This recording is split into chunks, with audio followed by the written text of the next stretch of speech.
We're talking about blood vessels, and so you know the circuit. From the heart, anything going away from the heart is an artery. The artery is going to become an arterial. The arterial is going to become a capillary. The capillary is going to become a venule. The venule becomes a vein, and it goes back to the heart. In general A&P, we talked about the different types of blood vessels, like we talked about the elastic arteries, which are the aorta and the pulmonary trunk. And then we talked about the muscular arteries, the ones that we name, like axillary or subclavian, those are ones that we name.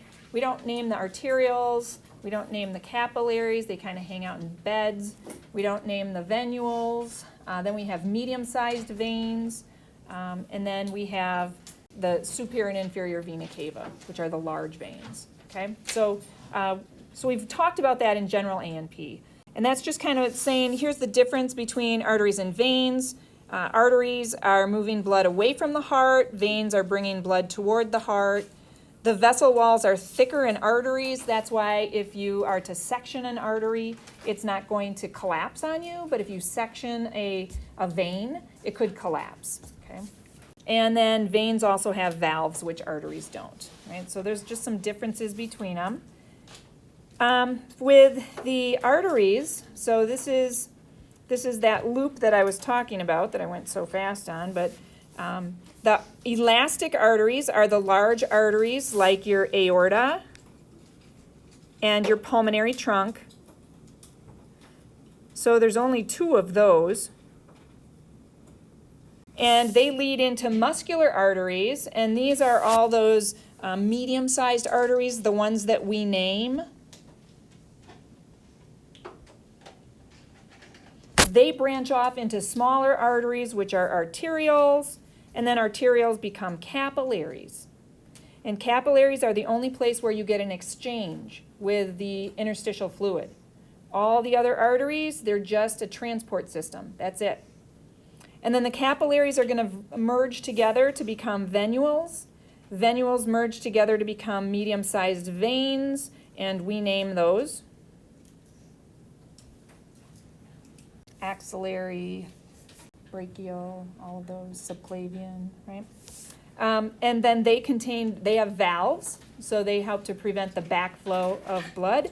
And then those medium-sized veins are all going to merge into the large veins. And there's two large veins. There's the superior vena cava, and there's the inferior vena cava. Also in general A&P, we talked about the different types of capillaries that there are. We have continuous capillaries. So capillaries, if you remember when we were talking about the different layers, I know you have to identify the layers of a blood vessel for lab. So there's the tunica intima, which is the very innermost layer, then the tunica media, which is muscle, smooth muscle, and then the tunica externa, which kind of holds that blood vessel in place.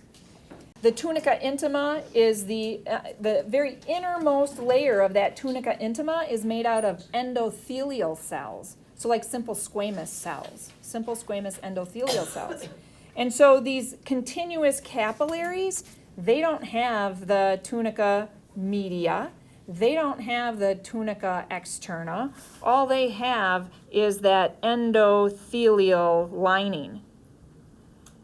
So it's very, very thin, and that's why we're able to get things across it, because it's just a very thin blood vessel. And so most of your tissues have these capillaries.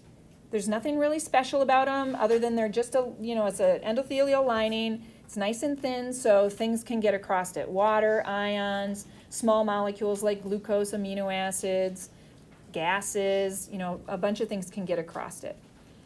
Then we have these other ones that are called fenestrated capillaries. Fenestrated capillaries are just like continuous capillaries, except they contain pores. Fenestrated kind of means windows. So there's more things that can get out faster when we have fenestrated capillaries.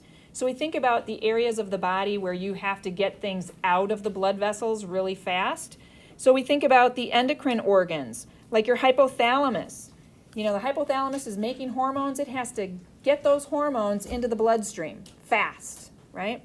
And the pituitary, same thing. The pituitary is making hormones. It's got to get the hormones out of the pituitary and into the blood fast as that blood is traveling by.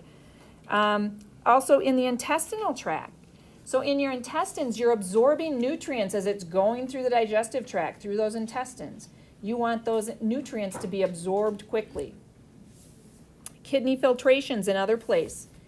In the kidney, in the glomerulus, we have filtration. Blood goes into that, into the glomerular capsule, into the glomerulus. Those capillaries are fenestrated so that you can filter the blood through that membrane, through that endothelial lining. Then we have sinusoids. Those are the third type of capillaries. They are actually fenestrated capillaries, but now they have gaps in between those simple squamous cells. So now we've got big gaps that can allow big things through, big things like cells. So we can allow cells into the blood from these other organs. So we look at the liver. The liver makes plasma proteins. So we can get the plasma proteins from the liver, those hepatocytes, into the blood through those gaps. We look at the bone marrow. The bone marrow makes blood cells. We've got to get those blood cells into the blood vessel. So they're going to go through those gaps in those capillaries. The spleen has to release red blood cells if there's a crisis, if there's a hemorrhage, and we've got to release red blood cells from the spleen. Okay, so those are all the different types of capillaries. Let's look at a capillary bed.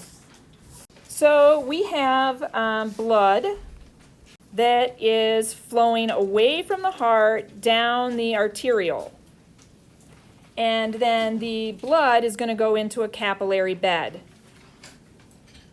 Right? So those capillaries are so small that you're not going to have like a single capillary. They're all going to be in this, this grouping of capillaries that we call a capillary bed. And so when the blood enters into the capillary, we'll give names to the sides of the capillary. So on this side, it's closest to the arterial, because this is the arterial right here.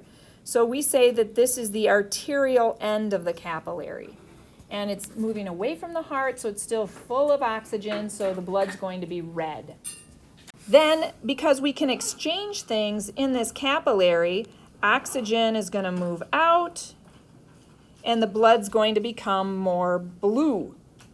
Because now it has less oxygen, we say it's deoxygenated. And so by the time we get to the venous end, the blood is going to be deoxygenated, and then it's going to head back to the heart through the venule, and then the veins, and then the superior and inferior vena cava.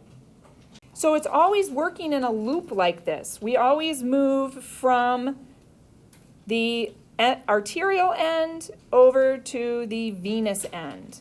Right? So that's always going to be the way that blood flows. It never comes to an end. It's always a circuit. It goes round and around.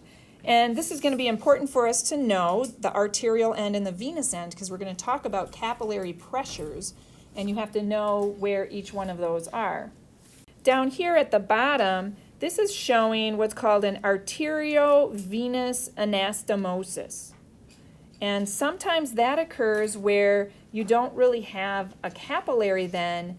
You have just an artery that becomes a vein and then goes back to the heart. So in this case, you're not going to have any exchange, and you're going to end up with a little bit of oxygenated blood in those veins. Okay, so that's an arteriovenous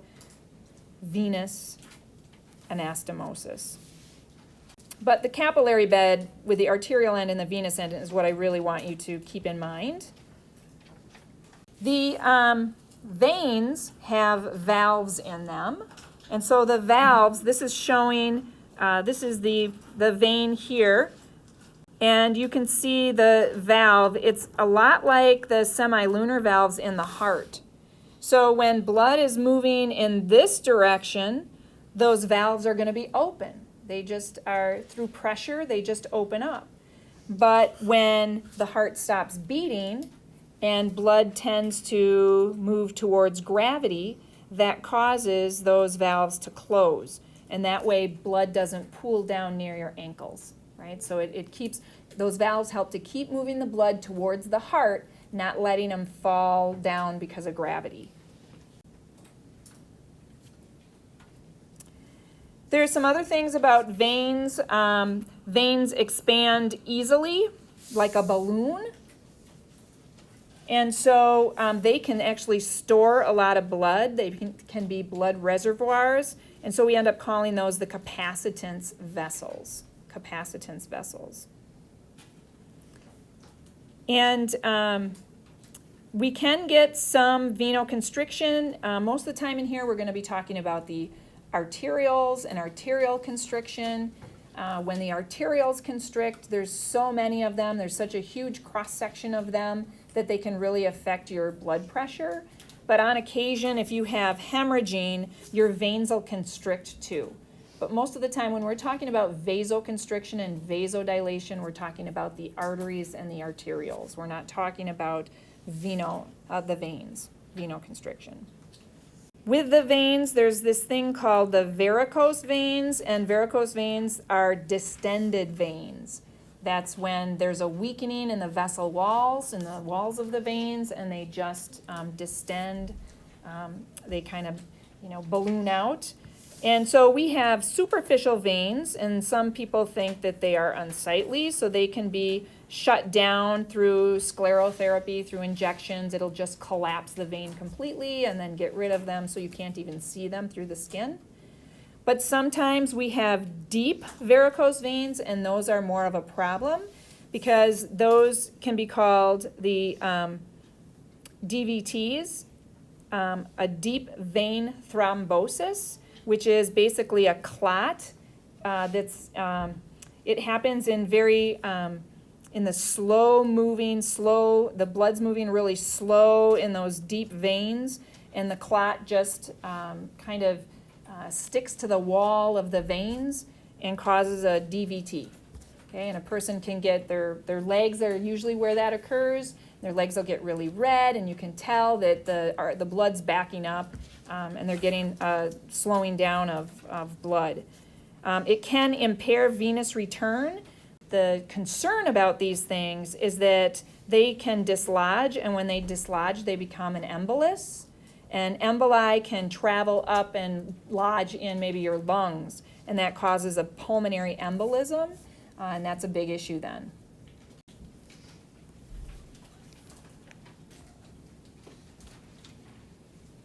Okay, and then next, and still this is all review stuff from general A&P, which is okay, right?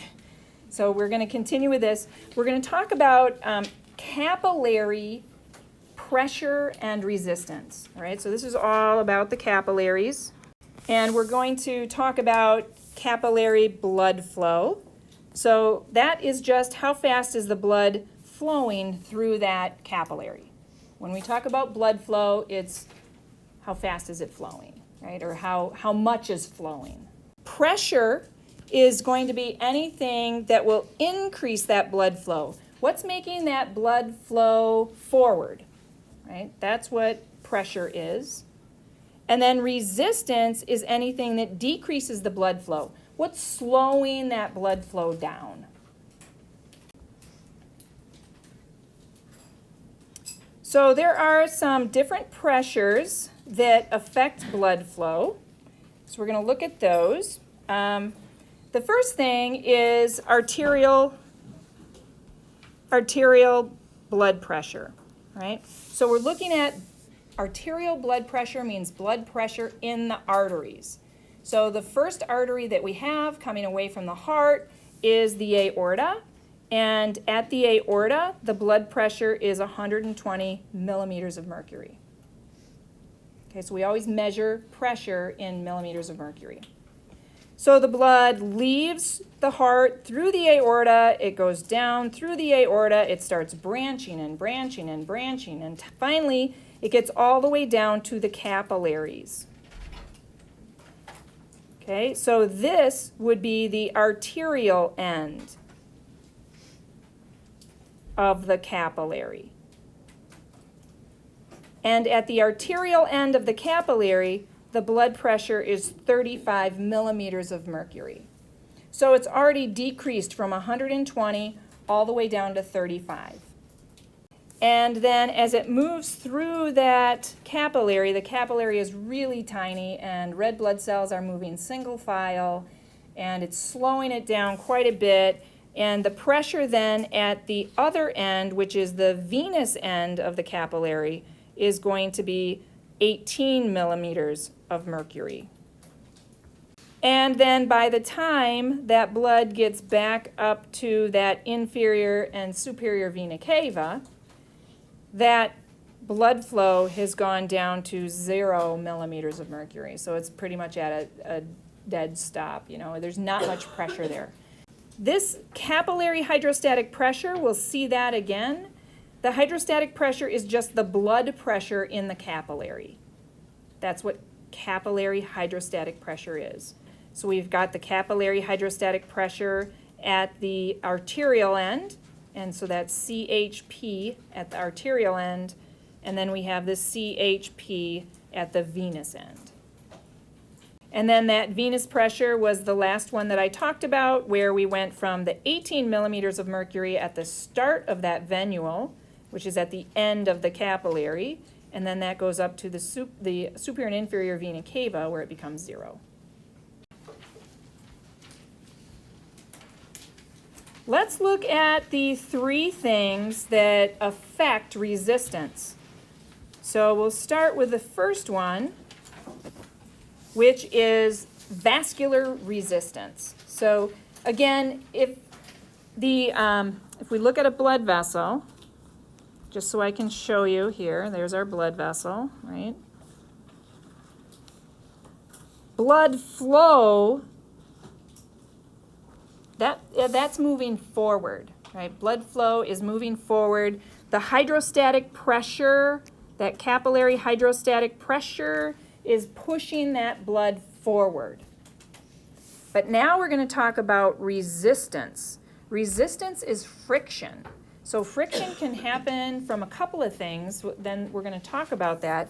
But what resistance does is it slows down that flow. That's what resistance is. It slows down that blood flow. So let's look at the vascular resistance. There's 2 things that can create vascular resistance. The first thing is the length of the blood vessel, right? So here you have this is a normal blood vessel right here, and so blood's just moving along, and the blood that's closer to the walls of the capillary, they're hitting friction. Like if you rolled a ball down the carpet, it's hitting the carpet and it's getting friction and it's going to slow down. So the longer the hallway you have, the more friction that ball is going to have on the carpet, right? So if we have a blood vessel that's twice as long as another blood vessel, that's going to it's going to decrease the blood flow by half. It would basically increase resistance twofold, which means your blood flow gets cut in half. The other thing that's under vascular resistance is vessel diameter. Vessel diameter. So vessel diameter actually has a much bigger impact on vascular resistance than length of the blood vessel does. You know, as far as blood vessel length goes, your blood vessels are the same length throughout your whole adult life. You have the ability to grow new blood vessels in areas, but the length typically stays pretty much the same unless you gain weight, lose weight.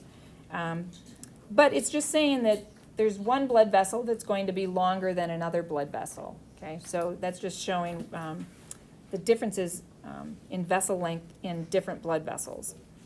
So the vessel diameter has a much bigger impact, right?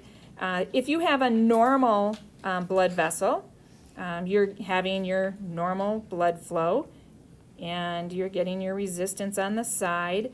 But if you cut the diameter in half, okay, if you cut it in half, and that can be done through either like vasoconstriction, can cut it in half, or if you've got plaquing, that can cut it in half, right? If you cut it in half, it's going to increase the resistance 16-fold. So that's a much bigger increase in resistance. So atherosclerotic plaquing, you know, that's not a good thing. It's really going to impact the blood flow. It's going to increase this resistance 16 times what it should be if you are narrowing your blood vessel because of plaquing, right? So that's really going to affect afterload, right? It's going to really put a lot of pressure on the heart and make the heart want to contract harder. Okay, the next thing that impacts resistance is blood viscosity. Okay, so with blood viscosity, viscosity just means how thick is the blood. Blood is, you know, much thicker, like 4 to 5 times thicker than water. It has, you know, the cells in it, and it has ions in it and solutes in it. So it's thicker than water is. And when you have a thicker blood, a higher viscosity than, you know, water, it's just going to require higher pressures to move it, right? Because it's thicker. You have increased resistance just because it's thicker. If we have a disease like polycythemia, that's a blood cancer where red blood cells are being overproduced. So now you have more red blood cells. Do you think that's going to increase or decrease the viscosity? Yeah, it's going to increase the viscosity. So it's going to be thicker. So your resistance is going to be greater, and it's going to take the heart's going to have to really work harder to push that blood through those blood vessels. Okay? But if we have something like anemia, and one symptom of anemia would be decreased red blood cells. It's either decreased hemoglobin or decreased red blood cells. Then that's going to decrease viscosity. You don't have as many cells in there, so it's not as thick. You know, that solution's not as thick, and so that's going to decrease resistance. Okay? So there's things that can affect blood viscosity. And then the last thing that really impacts resistance in a blood vessel is turbulence. Now, turbulence is caused by a sudden change in a vessel diameter, and it ends up causing these eddies and swirls. You know, it makes them swirl, right? And so we see this normally when we're going from the ventricle, which is a big chamber, up into the aorta, which is quite a bit smaller. That's a very sudden change, ventricle to aorta, to the aorta. So you should be getting these eddies and swirls in the aorta. So that's a normal type of turbulence. But if we have this atherosclerotic plaquing, like you see down here, where I drew in the plaquing down here, okay, now the blood is moving along and it hits that plaquing, woo, and it starts to get these eddies and swirls, right? And that's turbulence. So the blood, there's turbulence there. And that's not normal. That's abnormal when we see that in other blood vessels. When you listen to these, this turbulence, you're going to hear with a stethoscope what they call bruit. It's a very distinct sound.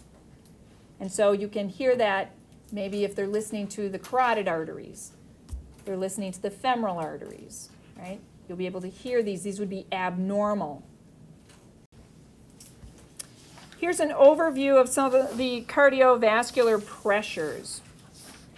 So we're going to go through these one at a time.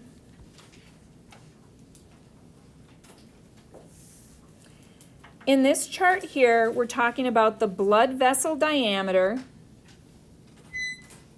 and we're looking at how does the blood vessel diameter change from the aorta all the way to the capillaries and then back to the vena cava. Well, the diameter at the aorta is pretty large. It's about 2.5 centimeters.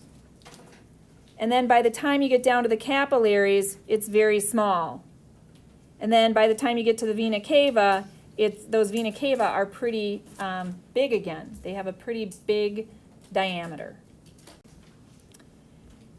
If we look at the cross-sectional area, so the cross-sectional area is going to be, again, here we have the aorta. Now I just used A for aorta, C for capillary, and VC for vena cava. Okay. So the cross-section of the aorta, well, there's only one, so your cross-sectional area is very small. But then by the time we get to the capillaries, there are thousands and thousands of capillaries, so now your cross-sectional area is very big. And then the blood flows all the way down to the vena cava, and well, there's only 2 vena cava, so that at that time now your cross-sectional area is slow. It's how many square centimeters of blood vessel do we have? Well, not very many because there's only 2. Okay? Then here we can look at blood pressure. So again, we're going to compare the blood pressure at the aorta versus the capillary versus the vena cava, right? So we start out, and we've already talked about this. We start out at 120. We get to the beginning of the capillary, and now it's what? 35. We get to the end of the capillary, and it's 18.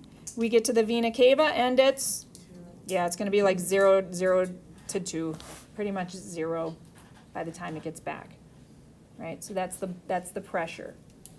Then we look at the velocity or the speed. And so if we, of course, at the aorta, so aorta, capillary, vena cava, at the aorta, it's going to be pretty fast. Those ventricles just contracted, the blood's shooting out, it's going to be pretty fast. You know, close to 35 centimeters per second, pretty fast. And then by the time it gets down to the capillaries, it just slows down. It's the slowest it's going to be. And that's good because that's where we do our exchange. We let nutrients out of the blood. We bring waste products into the blood. We let oxygen out of the blood. We bring carbon dioxide into the blood. So it's good. We need that to go slow. But now look what happens. By the time we get to our venules and now our veins, we start to pick up speed, right? So we're picking up speed as we're moving back to the vena cava. And so we talked about the 2 main reasons why this happens in general A&P. We talked about how skeletal muscle contraction. The skeletal muscles are squeezing on those veins and they're pushing that blood back up towards the heart, right? Back up towards that ventral cavity, the thoracic cavity. And the second thing is the respiratory pump. So every time you breathe in, you decrease pressure in your chest, and that kind of sucks the blood back up towards your thoracic cavity. Okay? So that respiratory pump is pulling the blood back up towards your heart. And then, of course, we have the valves that will prevent the blood from pooling down. It's not going to let it go too far down. Whenever the heart relaxes, those valves are going to close as the blood pressure, the blood starts to go back down towards gravity. Okay.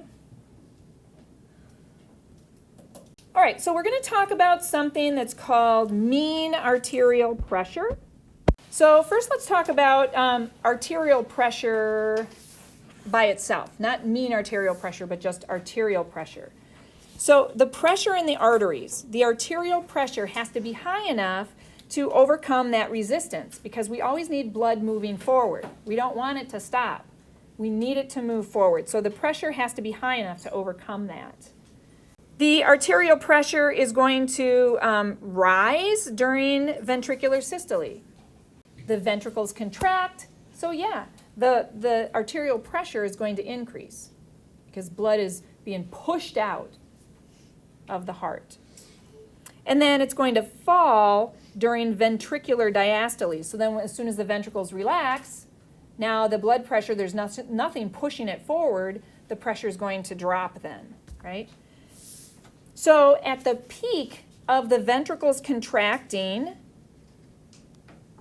we get a pressure there. We can measure the pressure at the very peak of that ventricle contracting, and that's called the systolic pressure.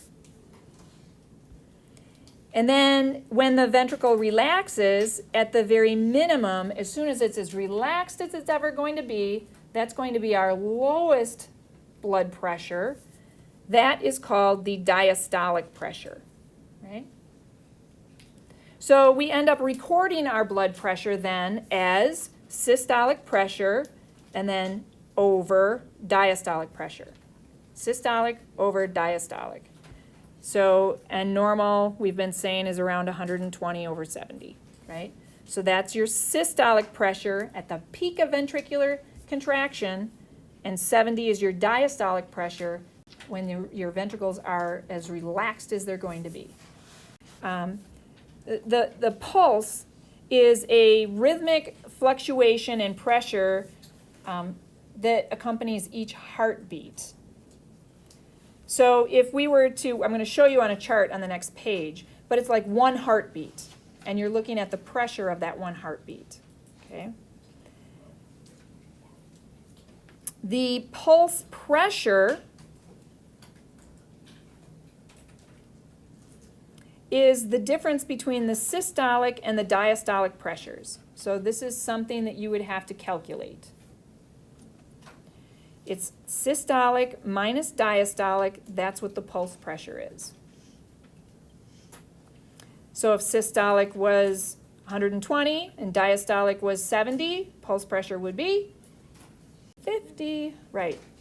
All right, but if we wanted to report just a single blood pressure value, like one beat, and we wanted to record that blood pressure at that one beat, we would use what's called the mean arterial pressure.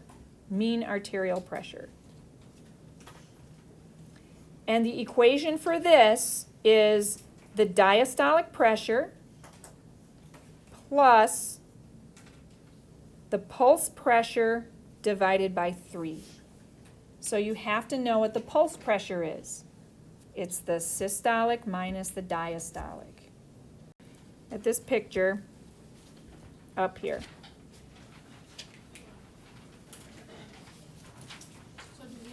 So you have to know the equation for a pulse pressure because you're going to be given just the heart rate, or you're going to be given the blood pressure, and you're going to have to figure out the pulse rate, and then you can put that into the equation to figure out the mean arterial pressure.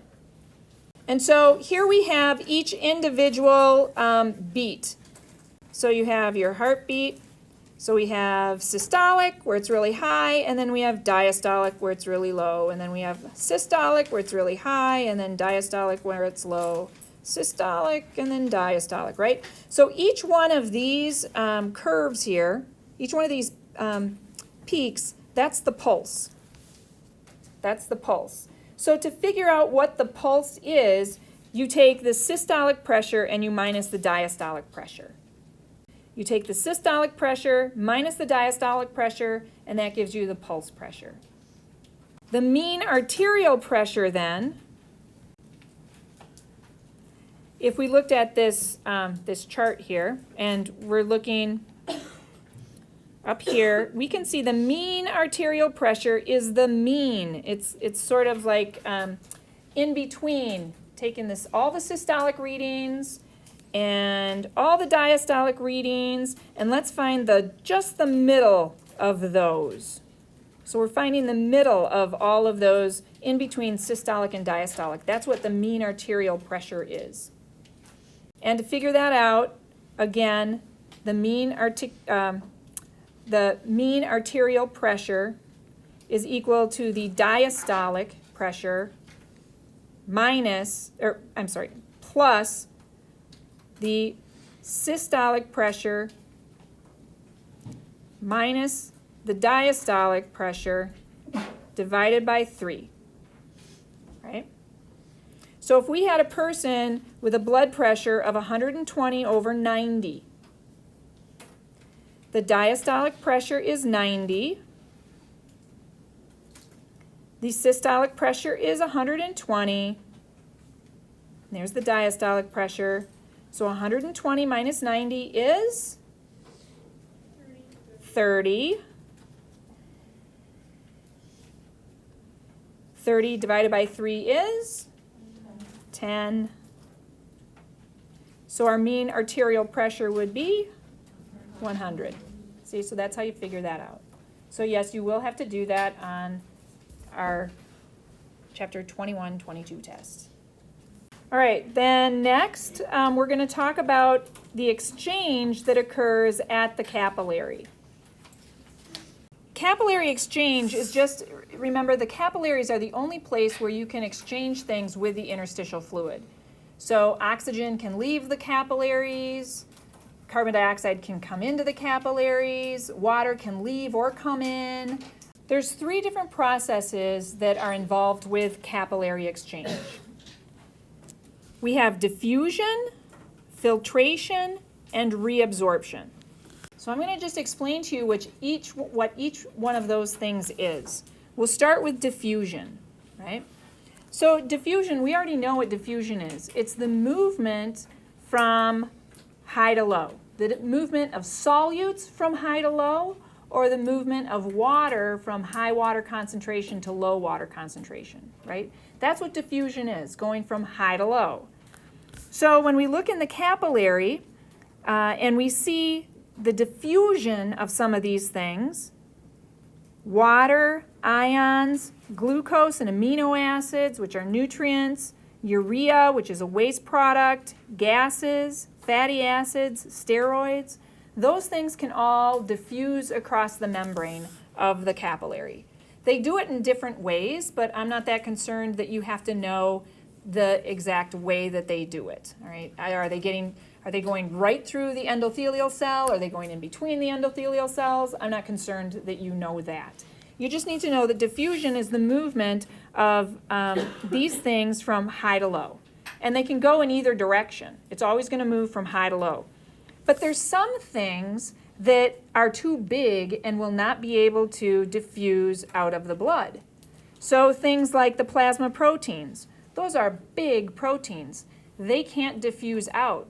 They can't get through or in between those squamous cells that are lining that capillary. And then large water-soluble substances, those also are not going to be able to diffuse out. They're going to stay in the blood. All right, the second process is called filtration. Filtration is basically hydrostatic pressure. It's hydrostatic pressure. It's your blood pressure. So your blood is moving along at a certain pressure and gets into those capillaries.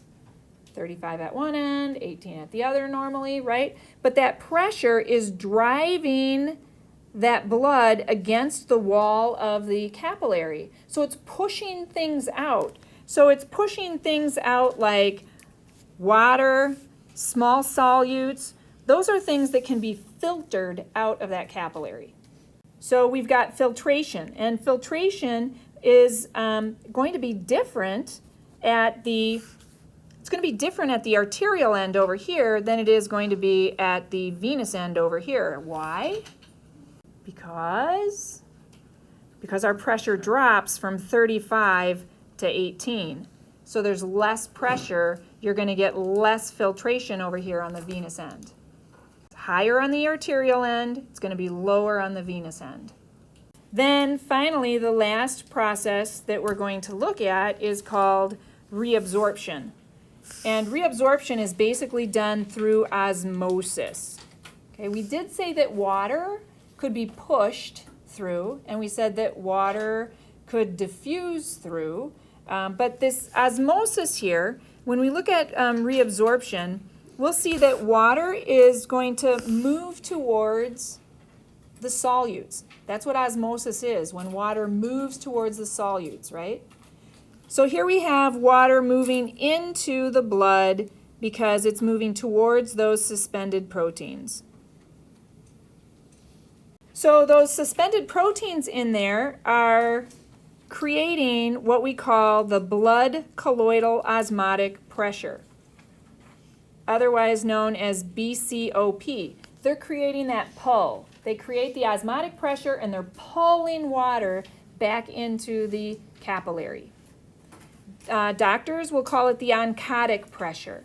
So the oncotic pressure is just the osmotic pressure, how much blood, not blood, but how much water is being pulled back into that blood vessel.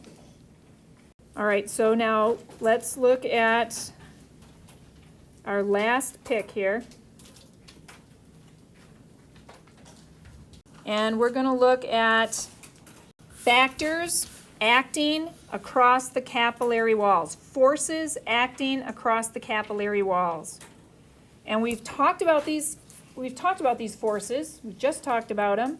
Now we're going to put them into practice here. And so we have the arterial end here. This is an arteriole. So this would be the arterial end of the capillary. And this on this side is the venule. So this is the venous end of the capillary. And when we were talking about pressure, arterial pressure, that's the hydrostatic pressure. And we said that that hydrostatic pressure is 35 at the beginning of the capillary, and then it's going to be 18 at the end of the capillary. So the CHP stands for capillary hydrostatic pressure. And that capillary hydrostatic pressure is pushing fluid out. It's pushing water out, and ions are going to go with it, and small molecules are going to go with it. But it's pushing fluid out with a force of 35 millimeters of mercury on the arterial end and 18 millimeters of mercury on the venous end. Then we have that blood colloidal osmotic pressure. And remember the colloidal osmotic pressure, colloids just means large, suspended things like proteins. So this BCOP is because of these big proteins that are in the capillary, that are just normally in the blood. And so they really don't change from the arterial end to the venous end. They're going to stay pretty much the same under normal conditions, right? So the pressure that these proteins have on the fluid, they're going to be pulling in the fluid with a pressure of 25 millimeters of mercury.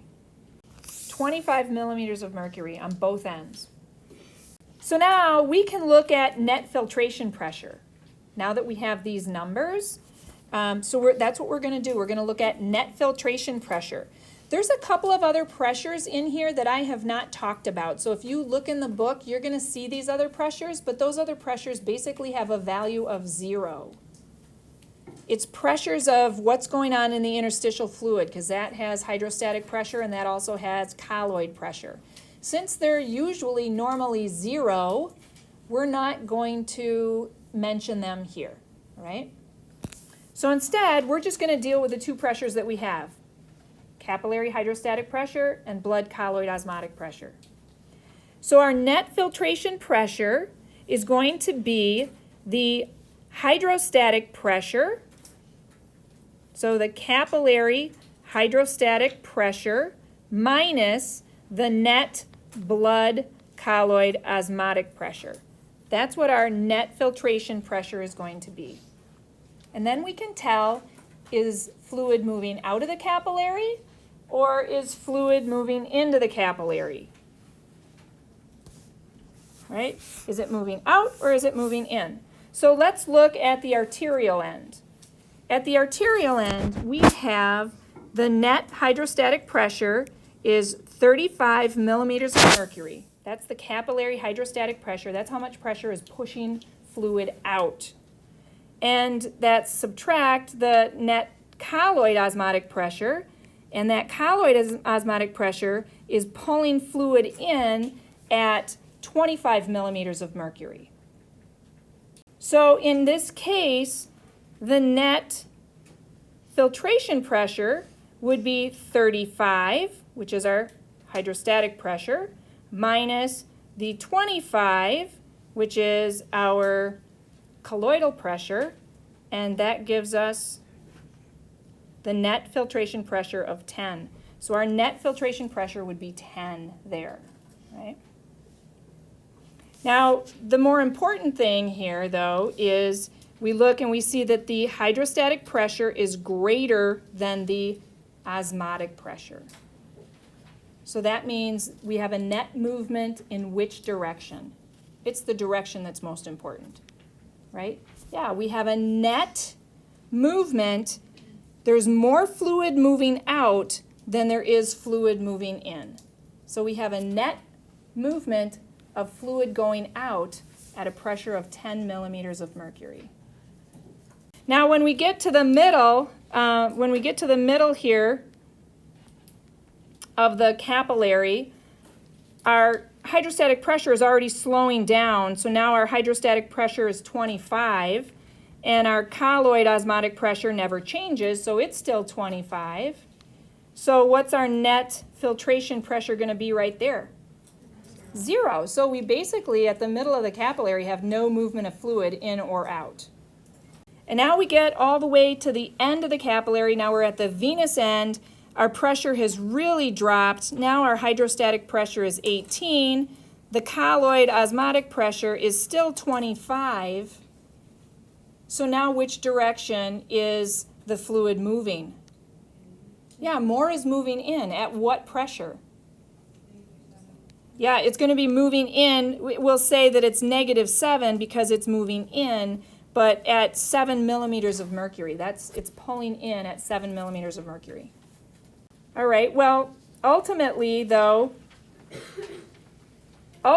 our net filtration was 10 over here, and then we had it being pulled in over there. So net we have, like, between both sides, you still have more fluid moving out than you have fluid moving in, right? Okay, so what happens to that excess fluid that's moving out? 15% of the fluid that's moving out of the capillary is going to move into your lymphatic vessel. It's going to move into your lymphatics. 85% ends up going back into the capillary, and 15% ends up going into the lymphatics.